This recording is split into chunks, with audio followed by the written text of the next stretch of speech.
Good day, everyone, and welcome to another mission on mastering your project management journey, the foundation APM methodology.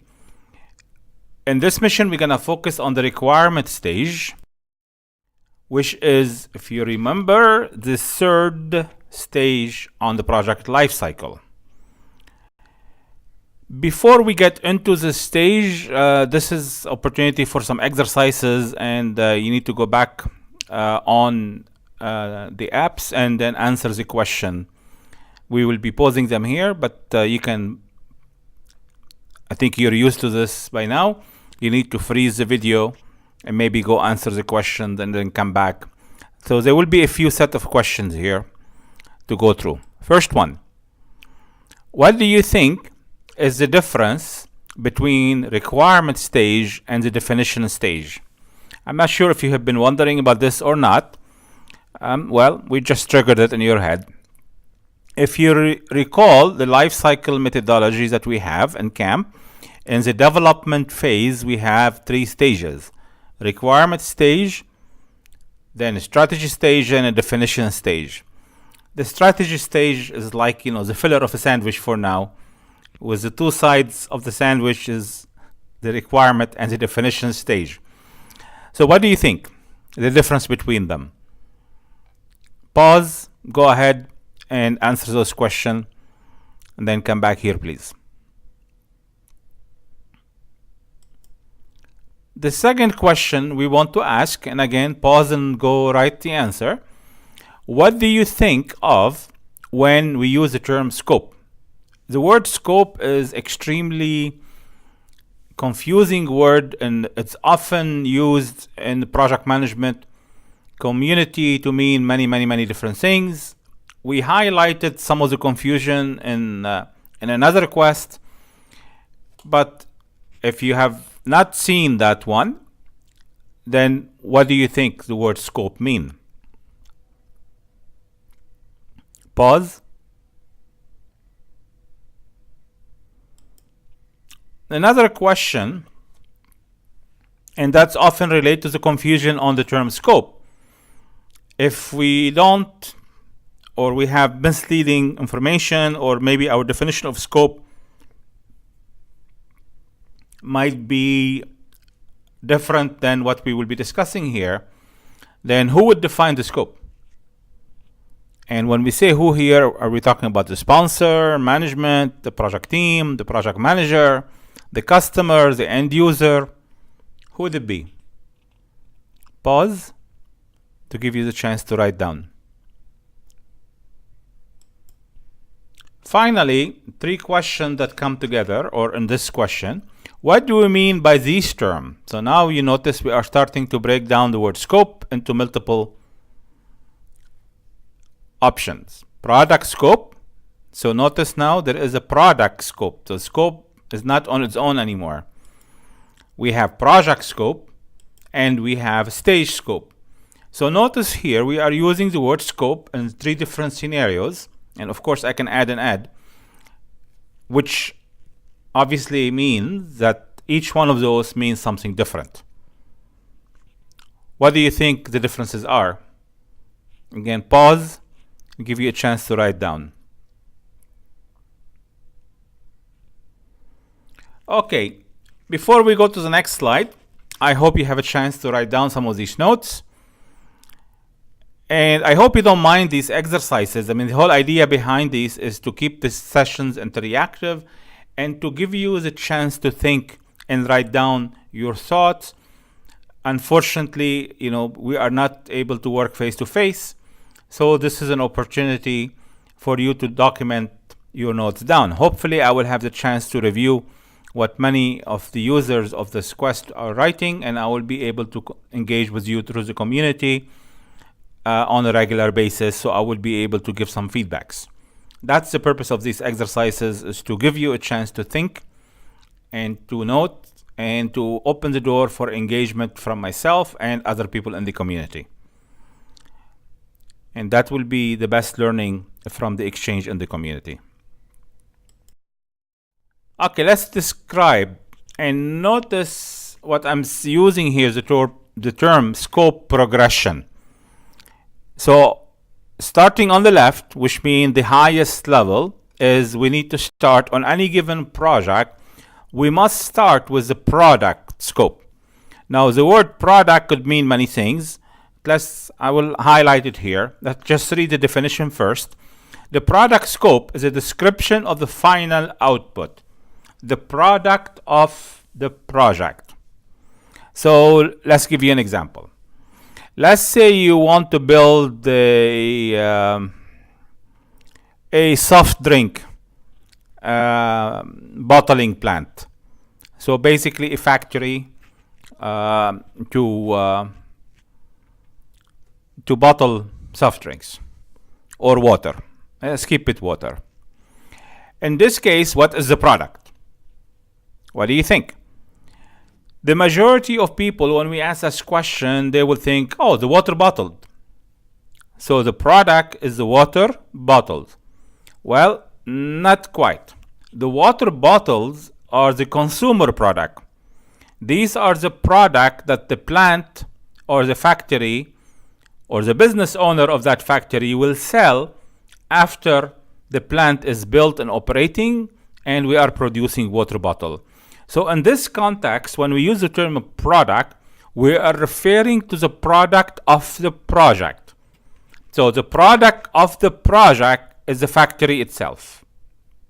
So your mission or your job as a project team that will be responsible for this kind of business venture is to go through the project life cycle to conceptualize, design, engineer, build, commission, and start the operation of the water bottling plant. So the end product that you have to produce is the water bottling plant, and then you will hand it over to the operation people who would start to commission it, and then they start the operation to produce bottled water that they can sell in the market.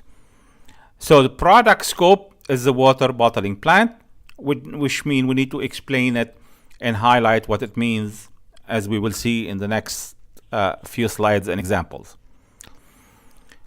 So the product scope is the output, the final thing that you're going to deliver. So what is the project scope?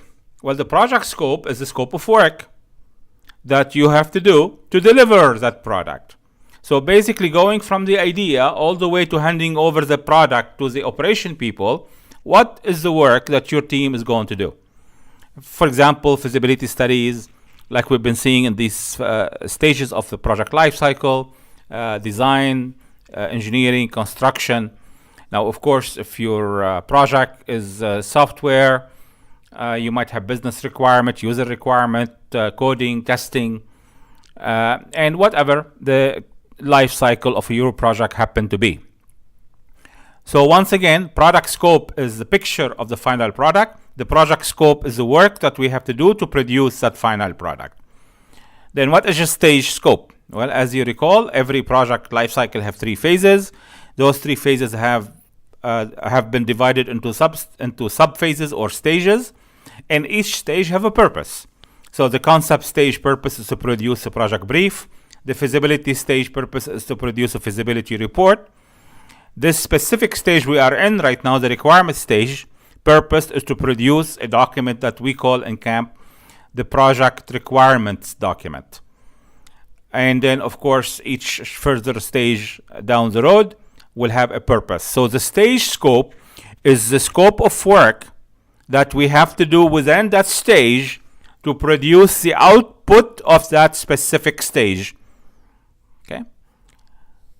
Now, the most common term that relate to help us define scope is something called the work breakdown structure.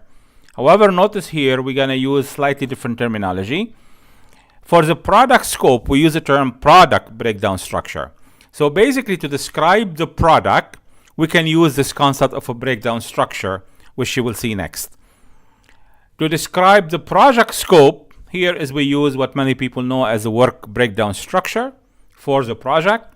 And at the stage level, we also use what WBS, a work breakdown structure for that specific stage.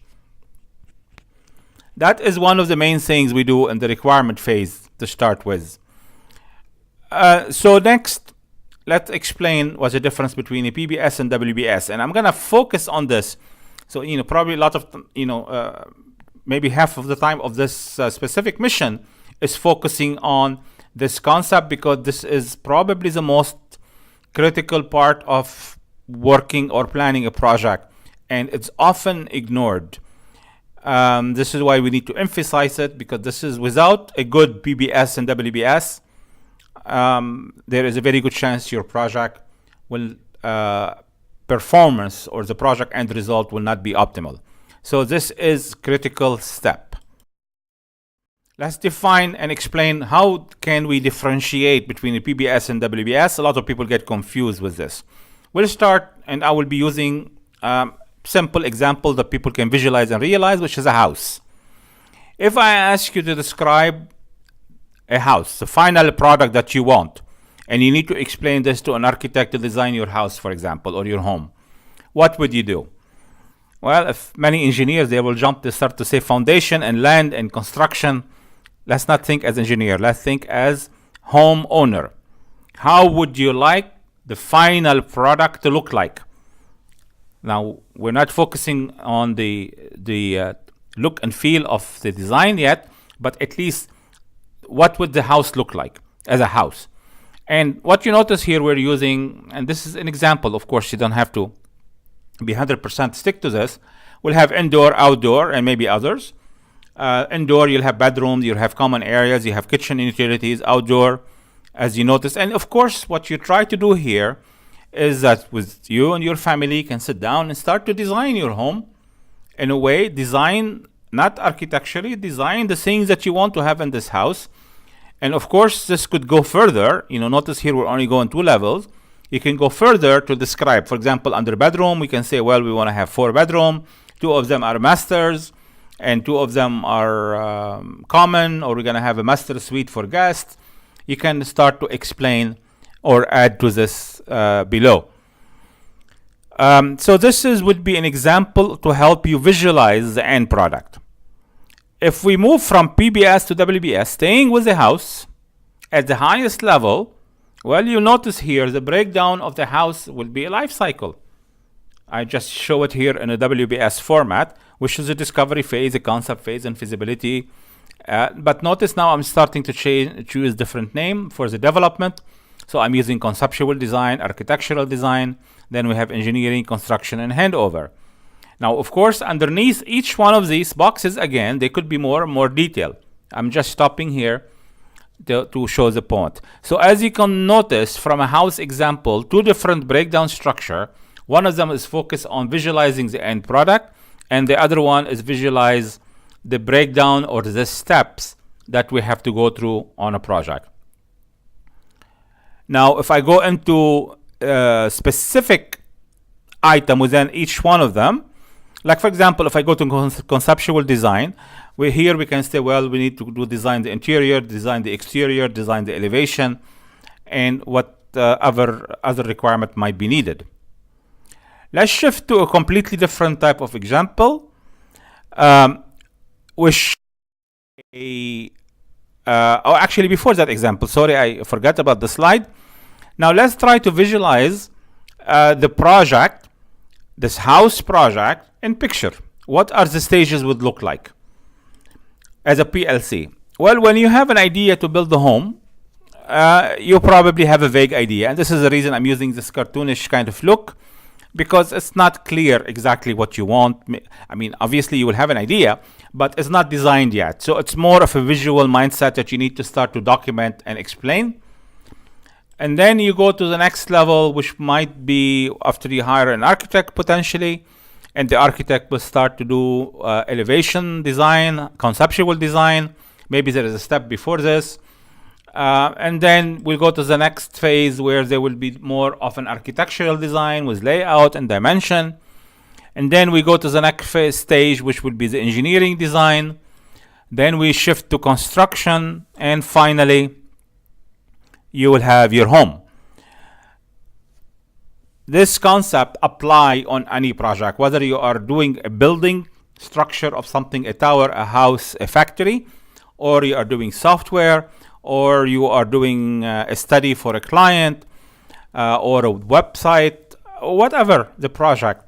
Sending your kid to college, it could be done following a life cycle like what we have been describing here. You just have to visualize what each step would look like.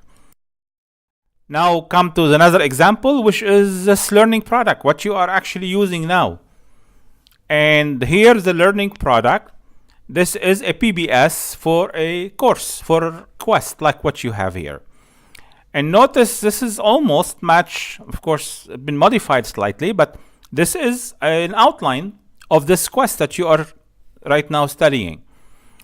And so the visual output, so when I designed this quest, we start with a visual output. What do I want to talk about? What are the major components, the levels and the mission that you are seeing them here? This is mostly at the level of this quest, the level. And then of course the mission I'm not showing here, they could be further down. So that will be more of a visual for me as I design this project, as what are the topics I want to share. So a design of a course would be a product breakdown structure. Now let's use the same example into a work breakdown structure. And here you notice the breakdown is different. The breakdown include the steps or the work that I have to do that you don't see. This is behind the scene in order to see the top picture.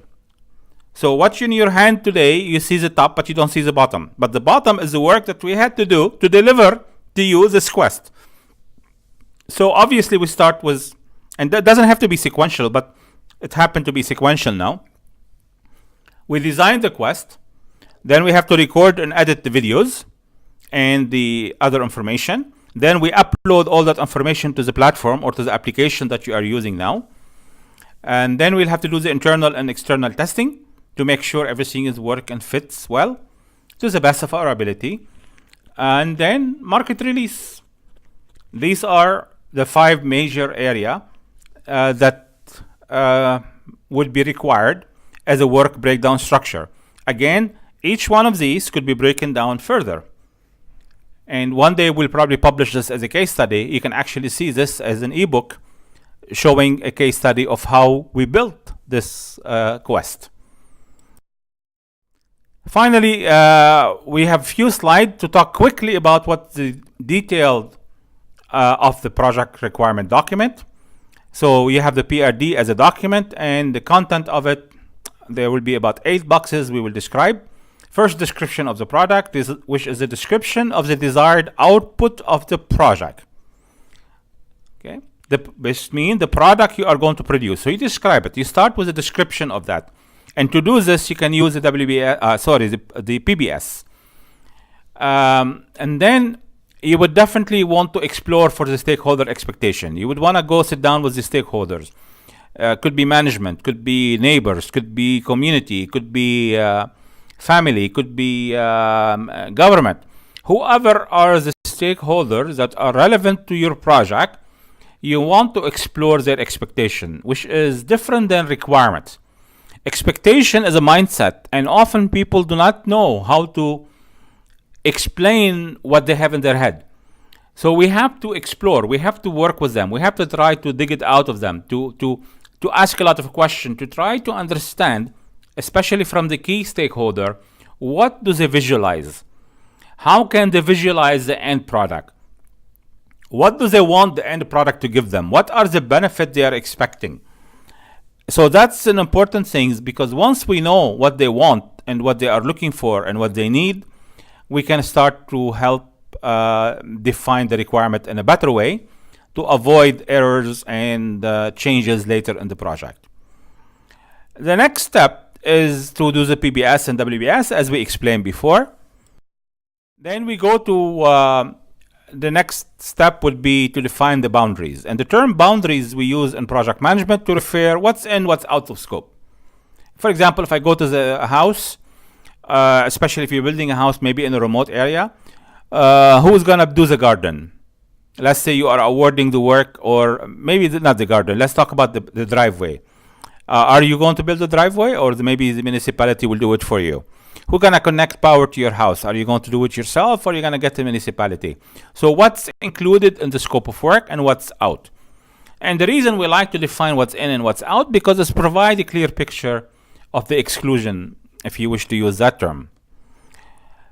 And the stakeholder input we discussed in the previous slide. An alternative. Are there any alternative to consider and resolve at this time? We do not want to proceed with the project with too many open alternatives.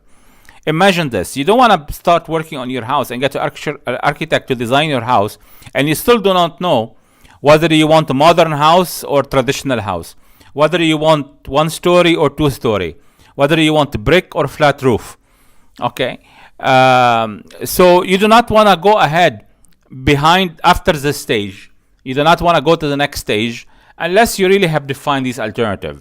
If you have major alternative open after this point, after gate 3, which we will discuss in a minute, then you are risking your project. And what will be constraint and assumption that could affect your work? Constraint is anything that would limit your ability to do the project. Assumption is anything you have to assume because you don't know the fact. On the condition, you will come back to it later. Final slide is things we have touched on before. What are the sustainability requirements? And what are the best practices that might apply to the project domain that you have? We explained sustainability and best practices in earlier levels. And so the same concept here. Now we need to start to define what would be the requirement in those areas. Are you going to use some best practices or not? Are you going to be sustainable, or you're okay to go on with what you've been doing always if you have not been sustainable? So you can ask, there are many questions here we can ask to define what's required. And finally, the last 2 things, what would be the acceptance criteria? What does it mean? What it means for us is that at the end of the project, when you finish the product and you're going to hand it over to your customer, internal or external, you're going to hand it to the end user, what kind of criteria they would be using to accept the product. Otherwise, they can tell you, look, you're not done. There are still problems here. There are still areas you have to go back and fix. Obviously, this becomes more critical in projects where there is contracts between you and maybe a service provider, or if you are the service provider, between you and your client. And an important concept we always like to add is measuring success. How would you measure success? I'm not going to talk about it now because we're going to have one level later that will go into the detail of the success model that we suggest. But you have to define the project success at this point.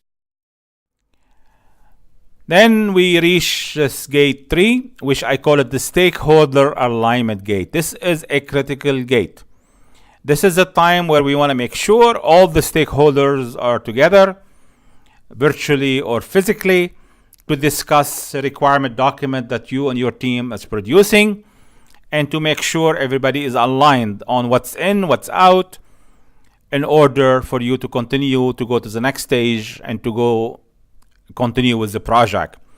Again, this is a crucial gate because it helps provide clarity, it helps minimize changes later, and enhance the chance of success. If you do not do this stakeholder alignment at this point in time, especially making sure that you have all the relevant and key stakeholders, some stakeholder could pop up later where you are start to implement the work, and they start to demand changes which could be extremely costly. So what we propose is, after this gate, you freeze the scope. And basically you say, and you get everybody to agree, we will not entertain any changes on this project without clear approvals, and especially if those changes will probably have an impact. Now we know in an agile world and an adaptive world, this will not work, which is fine. You don't have to do this. Even in traditional project management, you can always allow changes as long as you understand any change, especially with physical facility project, that you are going to bring forward after this point, it's going to start to cost you a lot of money. With this, we say thank you and wish you success today and always. Until the next mission, have a great time.